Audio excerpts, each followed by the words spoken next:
Hey, what's going on, everybody? It's Matthew, back with a very special episode of Watty's channel.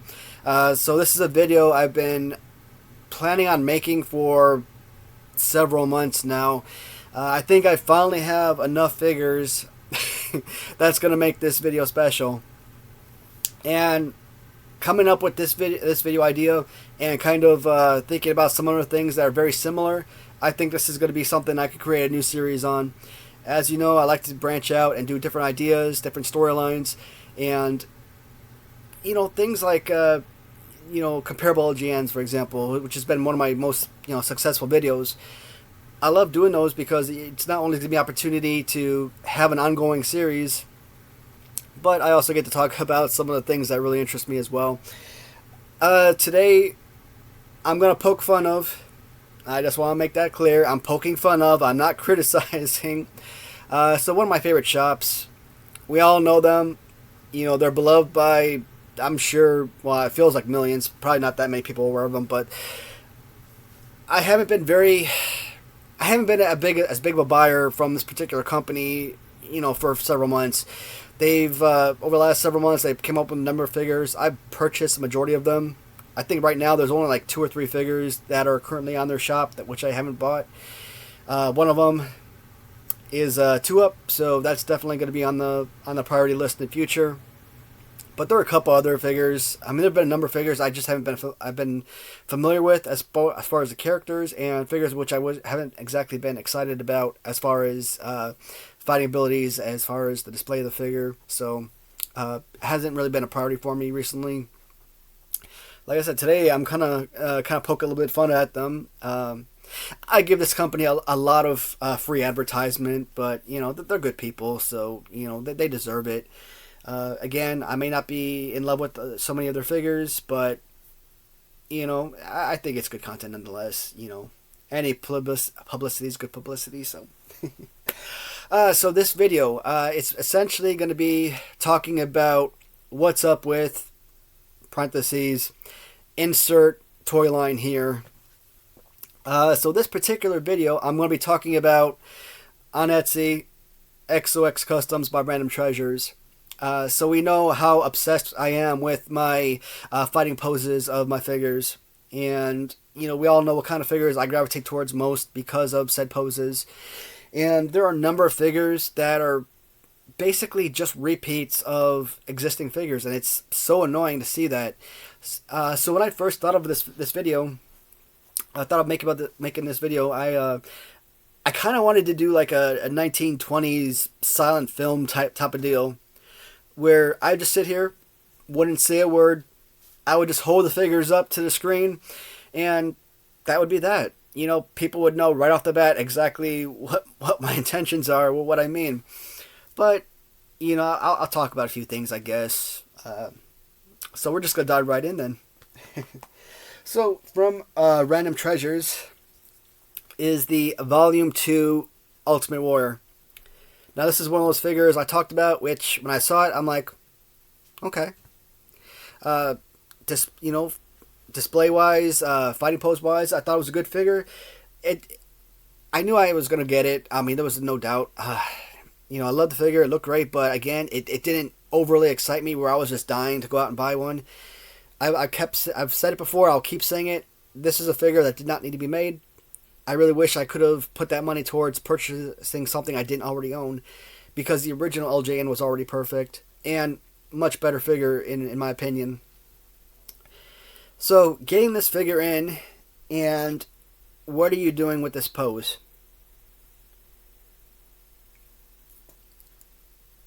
The Warlord. So they've taken a Warlord figure and created an Ultimate Warrior. Again, the pose is good. Again, this Warlord is one of the most elite figures. I have him on my top 10 list of most perfect figures because of said fighting pose. It's good. It's great. It's just not perfect. And I really wish they could have come up with a different pose for the figure, because, again, a different fighting pose unique to this particular figure would have been something really special. Now, last year they also came out with a Barbarian. Not identical, but I mean relatively close to the Warlord, and I could at least understand this one because they were tag team partners. You see it with like the British Bulldogs, where they marry each other. Ram Chargers came out with um, the Wild Samoans. That came out with the Bushwhackers. Tongue tied. And they marry each other as well. You see that all the time. That's fine. But that right there, nah. That I think this may have gotten me the idea. Maybe even before then. I'm not sure. Next one we're looking at is another Volume 2, and Rick Rude. This one was completely understandable. The original LJN Rick Rude figure was terrible. Now, I might be one of those weird people that actually enjoyed the original LJN Rick Rude, but that's because I really like the paint job on it. Again, it's on my list of worst action figure of all time, but that's strictly due to fighting pose. But aesthetically, it's a great looking figure. It's something to enjoy as an adult, but something you would absolutely despise as a child. So Rick Rude, I understand the need to create a remake of the character, and it is a good figure. Don't get me wrong. When I looked at this figure, I think it came out right after Volume 2 Ultimate Warrior. I wasn't running to Etsy to hurry up and buy Ultimate Warrior. I thought about it for a moment and then bought it because at that time I was still in the whole when Ram Chargers comes out with something new, I'm not even waiting, I'm getting it immediately. Then I saw this figure when they came out with this one next. I really took my time with this one. It was a good figure. I just thought that they had the opportunity to create the most elite special figure, and to me, it just wasn't, that elite figure to me. It was average to above average, but just not great. I didn't like having to spend the money on this one, to be honest. And why? Again, just recreating existing figures, and it is so annoying. Tom Zank, to me, from Galoob it's a decent figure pose-wise. You gotta also think that Galoob did not come out with the best figures. Sid Vicious, Barry Windham, that's it. Everything else that Galoob came out with was average to below average. And, among the Galoob line, yeah, this is probably one of the best fighting poses, but it's also not that great. It just so happens to be that the others are a lot worse. And so that's all they did was remake Tom Zank. And it's just, no. I was not a fan of that. And that's one of the reasons why I kind of, took my time with this. I think this one really started the downfall for me with Ram Treasures, where I just wasn't excited about, a lot of the figures that they had been coming out with for the following months. One of those figures that I talked about a lot, which I was so excited to get, was Brother Love. One of those figures that were supposed to complete the Series 6 Black Card line. And I'm pretty sure this one... Yeah, not quite exactly the same to that one. There's a specific character that I thought he was molded after. And I'm trying to look at the roster here. Because I know one of these figures have bended knees. But the one that I chose to compare him to... Billy Jack Haynes. Let's see if I can get out here. Now, as you see, the way that the arms position pretty much match up perfectly. Why do you create a character that already exists? Again, I want uniqueness. I want that singularity. I want it to be its own character, its own figure, and it is just terrible that they just recreate an already existing figure. No, don't get me wrong. I have Brother Love listed on my list of possibly the top 10 best Ram Treasures originals. I absolutely love the figure. I think it's great. And everything in the middle design of the figure. Now you think as an all-white figure it'd be mediocre, but again, I really enjoy this one. I just thought the pose was kind of out there. Not necessarily a exact matchup, but you kind of see in the knees how it's kind of bent those, well, I can't really show like that, but they do mesh up pretty well with the Killer Bees. So, but the overall fighting pose, hand pose, whatever you want to call it. Moving on. So, back to my original LJN, first LJN ever. But before we get to him, we're talking about Legion of Doom Hawk. Absolutely fantastic figure. If not the most elite figure from Ram Treasures, it's definitely close. You know, even the way that they get the muscles in the back. The thing that I don't like about the tag teams from Ram Treasures, so you take an original figure, you know, throw in the little coupon code, whatnot, get 10% off. You're paying about $130 for a figure. You buy two figures, $260, understandable. But when they do the tag teams like the Samoans, the Bushwhackers, the Legion of Doom characters, etc., you're paying $260 pre-tax or all that. I think it's $260 for unpainted, and then $360 for the entire, both figures painted. So you're basically coming out of pocket almost $400 with taxes thrown in there. And I'm like, well, how do you go from $260 to $360 just because they're they're tag teams? Now with Bushwhackers and Samoans, they're mirrors of each other, so basically it's not that difficult to recreate those figures. At least with the Legion of Doom, they have two different poses, so that's different. So that's unique. But I just hated paying $400 on the figures. That's just killed me, and that's why it took me such a long time to buy them. And I talked about the other Legion of Doom tag team I bought, where I got them for both figures for $75. So there are great deals out there, and as much as I love the figures, I think they are overpriced, and that's another reason why I'm kind of slow to keep buying as I had been in the past. He is comparable. Now, this is one of my all-time favorite LJNs, no doubt, but I've said it a million times. I want the figures to be their own character.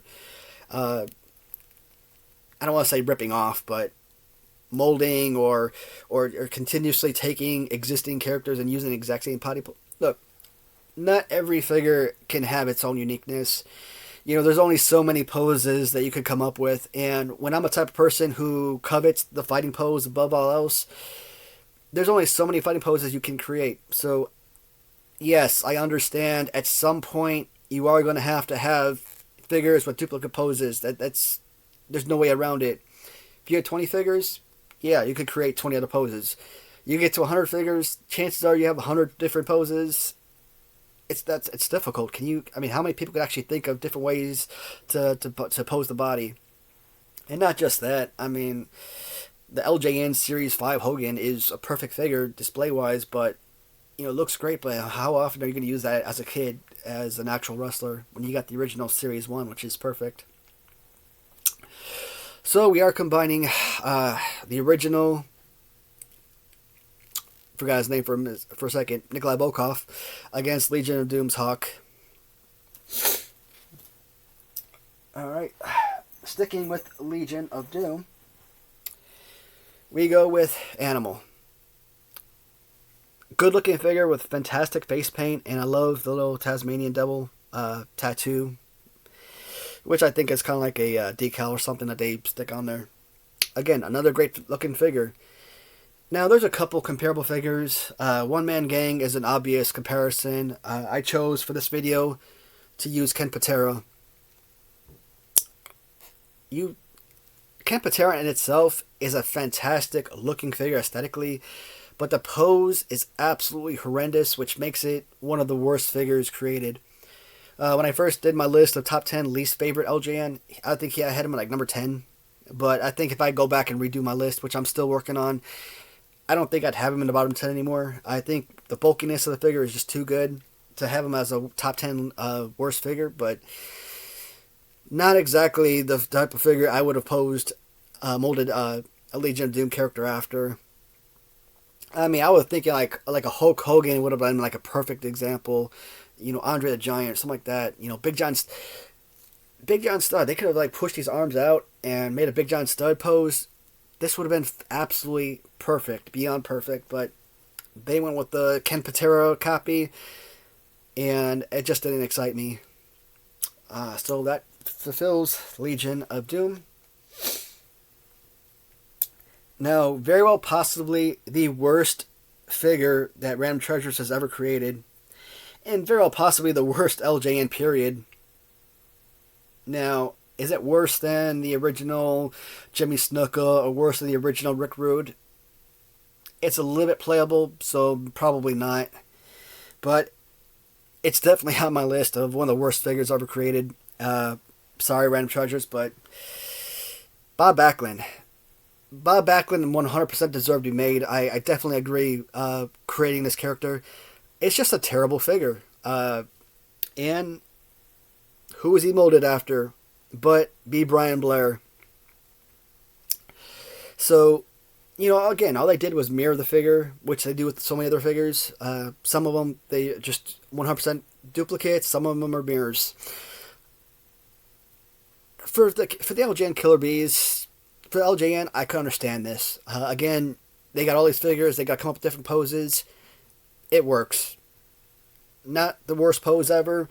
Very playable. It's okay for these guys. Not so okay for Bob Backlund. 100% would have loved to have, even if he had went with like a Greg Valentine pose. I think Greg Valentine pose for this figure would have been absolutely fantastic. B. Brian Blair for this? No. Perfect for the original. Horrible for the remake. And again, it's just, overall, it's just a bad figure. The rubber sucks. Weird paint job. It's just very simple with all blue throughout. I don't like the Bob Backlund figure. Back when I was buying up immediately, I got it immediately. I talked about the figure on my channel. I thanked them for it. I've been very pleasant, I would say, throughout my videos talking about Random Treasures and Bob Backlund figure, but I think I was more happy just the fact that I could acquire a new figure and keep the line going, more than actually enjoying the actual display of the figure. So Bob Backlund with the B. Brian Blair pose. This one. So these are both Random Treasures. So they took a Tully Blanchard. Again, I don't know who this guy is. I've never seen him wrestle to my knowledge. So I kind of had to look at his trunks to get to see the initials, just to kind of remember what his name is. So Tully Blanchard, for all I can remember, Four Horsemen, WCW. So I think it was Tully Blanchard, some guy called Ole Blanchard or something. Obviously, Arn Anderson, Ric Flair. And over the years, they've had so many different people that I don't know if they can even call them Four Horsemen anymore. Brian Pillman was thrown on the list. Chris Benoit. I think Sting was on there. Sid Vicious. So the list just goes on. Barry Windham, I believe, was a Four Horsemen. So this video, when I saw it on their listing, I looked at it. I'm like, that does not excite me one bit. I'm never so happy with the chest hair they do for like Razor Ramon, Tully Blanchard, etc. To me, it just looks like a grease stain, and it doesn't look like actual hair. It doesn't really do anything for me. Pose wasn't all that. The overall design was adequate. Nothing spectacular, but nothing that really put me over the edge, with excitement. I think 80s Revolution was doing a giveaway competition, so I think that's the reason I bought this particular figure, and I think a number of figures I bought recently were because of that competition. You never win, but you got to throw your hat in the ring just for the opportunity to get a free figure. So I bought this one, and it's an adequate figure. I mean, it's not the worst figure that's come from Random Treasures, but I don't think this would be I think this has to be like a top 5 least favorite among the figures. Didn't know anything about this character. The design, everything wasn't all that special. I just say it is what it is. It's someone to include to the roster. Why don't I like this pose? It's just a carbon copy of the Galoob Ric Flair. Now, I talked about it a lot in the past. Ric Flair, to me, his fighting pose from Galoob was an average to below average. 4.5 out of 10, 5 out of 10. Nothing spectacular. When you're reviewing Ric Flair figures, yeah, I'd have to say that the Ric Flair Galoob is the one that I mostly go back to, because I actually had Ric Flair Galoob as a kid, and it's one I use regularly. So, and that's why I kind of said that his pose was one of the best. Well, one of the best when you're Sid Vicious, which was a 10 out of 10 for me. Barry Windham, when I finally learned about that character and that figure as I start my collections, that turned out to be a 10 out of 10 for me. But everything else is like 5 out of 10 or below. And then you get like Ron Simmons was like a 0 out of 10. So maybe a 1 out of 10 at best. So nothing special here. Didn't really do it for me, but yeah. So these next couple of figures, one of the best figures that Random Treasures came out with is the Mr. Perfect figure. All around with the dual singlet and everything is spectacular. Absolutely love the display of the figure. And this had the opportunity to be a top tier, top 10 figure for Random Treasures. I think right now they probably have like 30 figures that are unique to them, or something close to that number.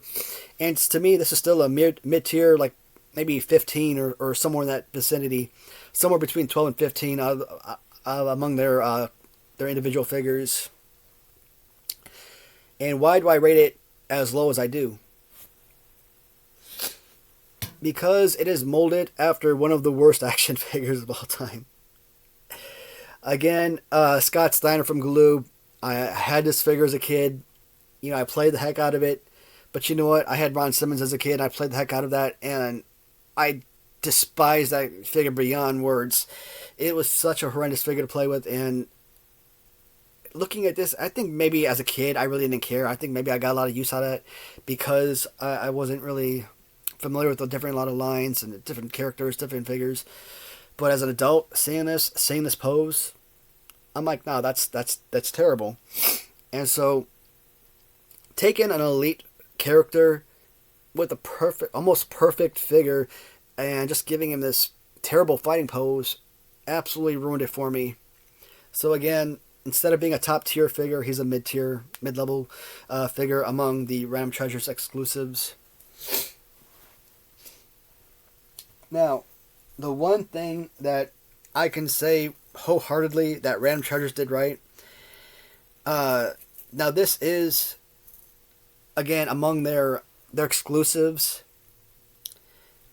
This is the most perfect figure that Random Treasures has come out with.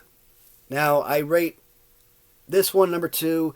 I rate Sid Vicious Galoob 2-Up as number 1 among their exclusives. But again, the Galoob 2-Up is just that. It is Galoob. It is an already existing figure that all they did was blow up. They didn't actually create or design the figure. So this right here actually is an original idea with an original design and everything. So I rate this among their real exclusives as being their best. Everything from the glossiness with the face design, the pants. This was a perfect figure. Absolutely loved it.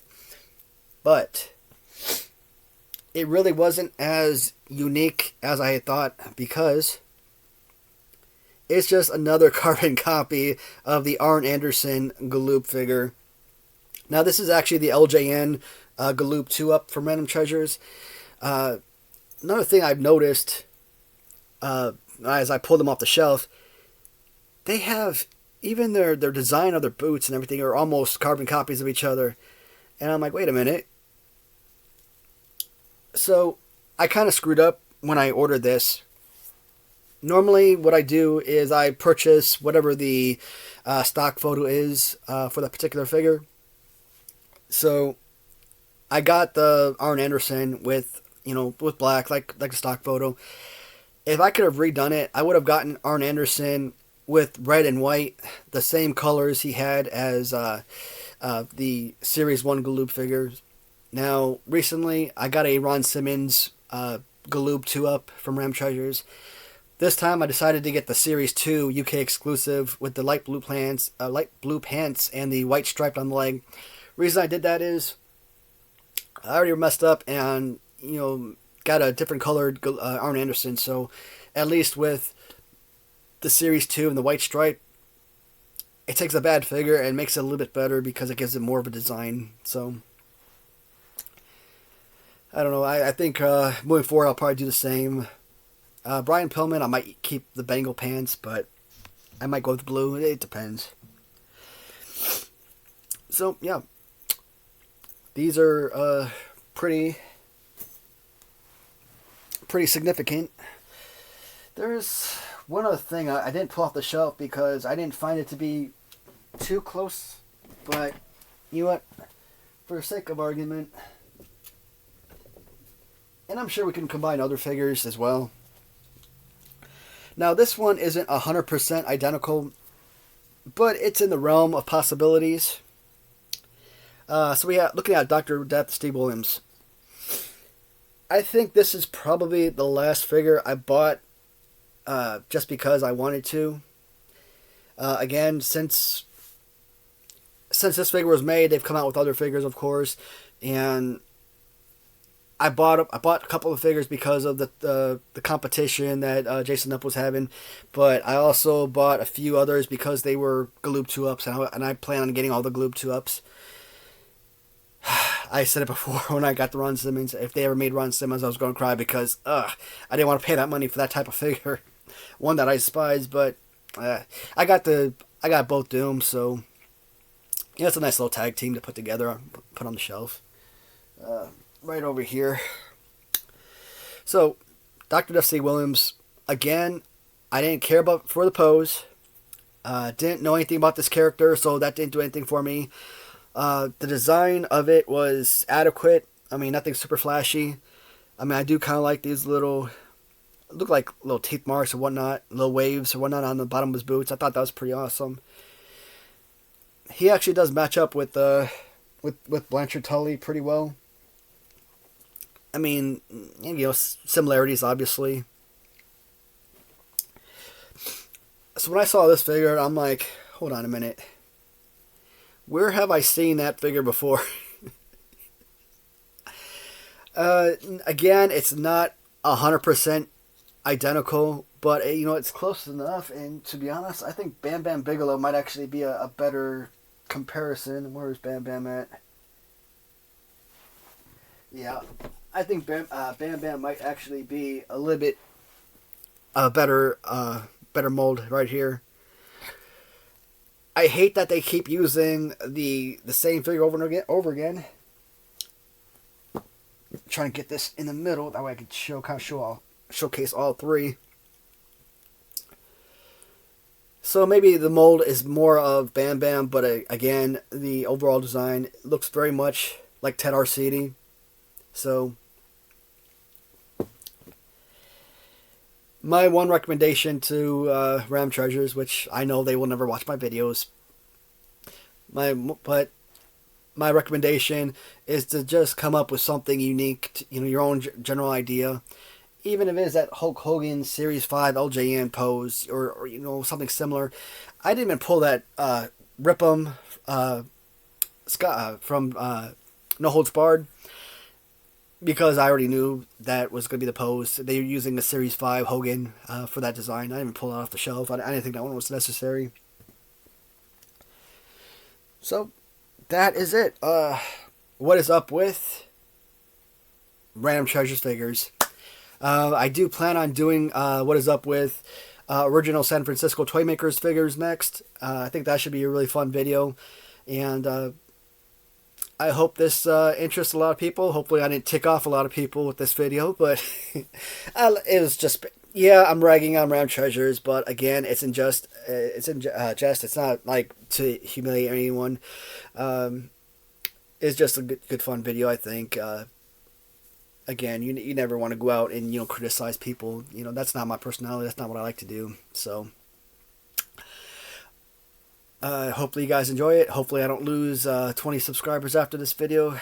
My numbers are already dropping, so trying to come up with ideas that will probably put a smile on people's face every now and then.